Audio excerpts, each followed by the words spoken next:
Bonjour, je vous propose de découvrir aujourd'hui comment créer des tickets de demande d'intervention et de réparation pour les bâtiments et les objets de mobilier qui peuvent s'y trouver.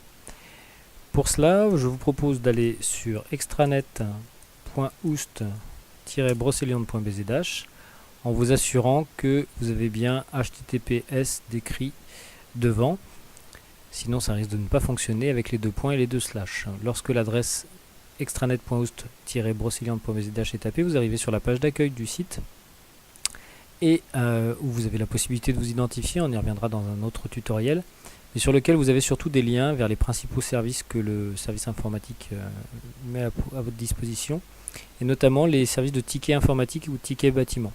Donc, ce qui nous intéresse aujourd'hui, ce sont les tickets bâtiments, ça ressemble énormément aux tickets informatiques, mais vous allez voir comment fonctionne spécifiquement le module bâtiment. Vous cliquez sur Ticket Bâtiment et vous arrivez à cette page-ci où on vous suggère tout simplement d'inscrire ici vos prénoms.nom, c'est-à-dire votre identifiant réseau de l'Oust Broceliande Communauté avec votre mot de passe, tout simplement, et vous appuyez sur Entrée. Une fois connecté, vous avez accès en fait à un module de demande de travaux avec la possibilité de suivre vos demandes, de voir quelles sont les demandes qu'on aurait pu vous soumettre si vous êtes gestionnaire de site ou gestionnaire de services plutôt, et enfin d'effectuer les recherches sur toutes les demandes qui concernent les sites qui vous intéressent. Alors on va faire tout simplement une demande de travaux, vous êtes identifié en tant qu'utilisateur et votre service aussi de rattachement est identifié ici. De même qu'automatiquement vous avez la date du jour et l'heure à laquelle vous effectuez votre demande qui est proposée. Vous avez la possibilité d'inscrire ici une date souhaitée d'intervention ou ce qu'on pourrait aussi appeler une date butoir, de manière à donner une indication au service qui exécutera les travaux et de façon à le prioriser aussi. Vous pouvez aussi ici mentionner une personne qui sera la personne à contacter et qui est bien entendu différente de vous sur le site.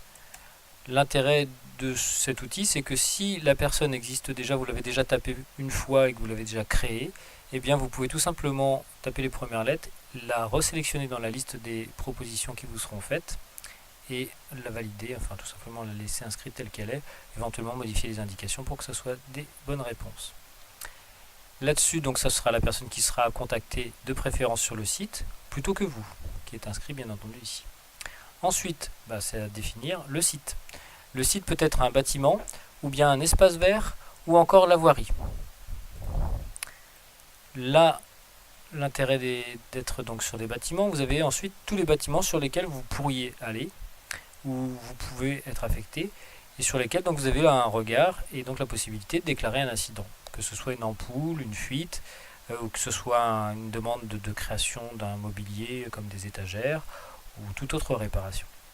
Vous dites sur quel bâtiment porte votre demande et là vous pouvez constater tout de suite que ça affiche toutes les demandes qui ont déjà été faites. Donc s'il s'agit d'une fuite et puis que la fuite a déjà été déclarée, eh bien c'est pas la peine de la redéclarer et vous verrez en tout cas si la fuite a été prise en compte, la demande, ou si elle a été refusée, ou si elle a été éventuellement renvoyée pour précision. Vous pouvez aussi préciser l'endroit où se trouve la fuite, ou du moins l'intervention. Donc première à droite par exemple, hop, voilà, on précisera que ce sont les WC plutôt côté salle de réunion, ou plutôt les WC au fond du couloir. On précisera bien sûr si c'est le premier, le deuxième, le troisième. Enfin, il faudra être suffisamment précis dans votre lieu d'intervention pour que la personne qui va s'en charger sache où aller. Après, elle pourra toujours revenir vers vous, mais autant éviter. Ensuite, vous devrez désigner qui est destinataire de votre demande. Normalement, ce sera directement le gestionnaire de votre service, c'est-à-dire votre responsable de service sera informé de la demande et c'est lui qui va la valider et la renvoyer ensuite vers le service qui opérera les travaux. Donc vous dites, voilà, mon gestionnaire d'administration générale. Il va ensuite lui recevoir, vous verrez tout à l'heure, une demande. Il la valide, et bien c'est dans ce cas le service qui se met au travail. S'il l'invalide ou qu'il me demande des précisions, et bien on s'arrange entre nous pour apporter ces précisions. L'objet de la demande, donc c'est important de le mettre, réparation WC par exemple. Sachant que tout est déjà précisé ici en termes de lieu, il y a une fuite. Voilà. Hop, ça peut suffire pour une fuite. Une précision peut être donnée par exemple sur poser un tableau en liège de préférence d'environ 2 mètres sur 1 mètre. Voilà, vous donnez votre précision sur le mobilier, l'objet de votre demande.